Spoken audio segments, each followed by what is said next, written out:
আমাদের অভিজিৎ ভাই চলে আসছে মঞ্চে, একটু বরণ করে নাও যারা মেয়েরা ছিলেন।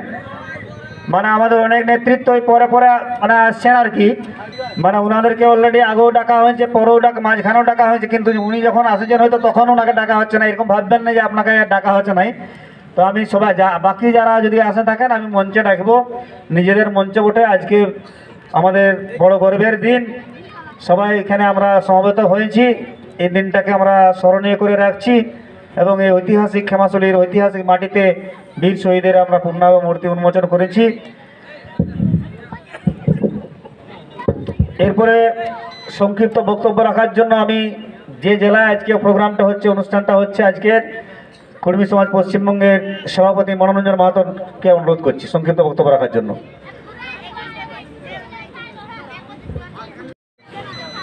জোহার সবাইকে। এখানে উপস্থিত আছেন কর্মী সমাজের রাজ্য সভাপতি রাজেশ মাহাতো মহাশয় এবং উড়িষ্যা রাজ্যের কর্মী সেনার অধ্যক্ষ জয়মণি দা এবং অভিজিৎ দা, শিবাজি দা, জনজাতি কর্মী সমাজের প্রেসিডেন্ট এবং অন্যান্য যেসব অতিথিবৃন্দ এসছেন তাদের সবাইকেই জোহার, নমস্কার। এবং আপনারা যারা এসছেন তাদের সবাইকেই জোহার। আপনারা সবাই জানেন আমাদের এই কর্মী জাতি উপজাতি হওয়া সত্ত্বেও 1950 সালে যেমন রাষ্ট্রীয় ষড়যন্ত্রের শিকার হয়েছিল, সেরকম ইতিহাস দেখলেও লক্ষ্য করা যায় বন্ধু,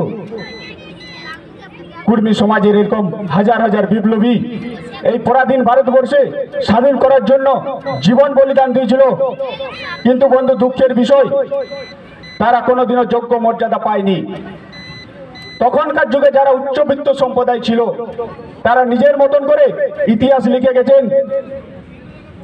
সেরকম একটি নাম উঠে আসে সেই চুয়ার বিদ্রোহের মহানায়ক রঘুনাথ মাহাতো, যিনি ইংরেজদের বিরুদ্ধে প্রথম সংগঠিত সংগ্রাম করেছিলেন। তিনি ঘোষণাও করেছিলেন, আপনার জমি আপনার রাজ, দূর হটাও ব্রিটিশ রাজ। কিন্তু দুঃখের বিষয় বন্ধু, 1778 খ্রিস্টাব্দে রামগড় অস্ত্রাগার লুণ্ঠনের পরিকল্পনা করতে গিয়ে তিনি ইংরেজদের গুলিতে নিহত হয়েছিলেন। তাই বন্ধু, আমাদের এই হাজার হাজার যে বীর বিপ্লবীদের নাম ইতিহাসের পাতায় আজ নেই, তাই এই ভুল ইতিহাসকে শুধরে দেওয়ার জন্য আমরা পাড়ায় পাড়ায় মোড়ে মোড়ে এই বীর শহীদ রঘুনাথ মাহাতোর মূর্তি উন্মোচন করতে হবে।